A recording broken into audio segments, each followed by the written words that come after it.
শরীর ঠান্ডা হচ্ছে আমটা খেয়ে। ভালো মিষ্টি। হিমসাগর মনে হচ্ছে না? তাহলে হিমসাগর আম সত্যি খুব মিষ্টি হয়ে গেছে। তোমার শ্বশুরের আনা আম তো, ওর জন্য একটু বেশি মিষ্টিই হবে। প্রায় একটাই সিজন, মানে এগুলো আম খেয়ে মজা পাওয়া যায় তো এই সিজনই। আর সে বাইরে যা গরম, এখন মানে ফল টল না খেলে ঠিক জমছে না। ভালো না। শ্বশুরমশাইকে বললো যে আমগুলো খুব মিষ্টি আছে। তো এটা বলো, তোমার শ্বশুর তোমাকে আসার সঙ্গে সঙ্গে ঠান্ডা খাইয়েছে? শ্বশুর সত্যি মিষ্টি, ওর জন্য তো খাইয়েছে। শ্বশুর দোকানের কোল্ড ড্রিঙ্কস তো এই জন্য খাইছে।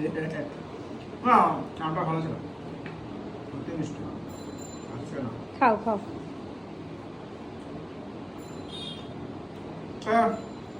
খেয়ে নি। এবারে আসলে সকালবেলা বলছিল শাশুড়ি যে লুচি লুচি করে দেবে কিনা, তা আসলে আমি লুচি লুচিটা গরম মধ্যে খুব ভালো লাগছে না। খেতো যদি একটু বৃষ্টি হতো। এমনিতে লুচি পরোটা অতটা ভালোবাসে না, কিন্তু তাও মানে ডবল ডিমের আমলেট লুচি খেতাম যদি বৃষ্টি বৃষ্টি ওয়েদার হতো। যেহেতু বাইরে প্রচুর গরম প্রচুর রোদ, তাই শুধু ফলের উপর দিয়ে যাচ্ছে। লুচি লুচি খাবো না, কারণ দুপুরবেলা না হলে পেট ভরে খাওয়া কি করে। ভাই খেয়ে নি।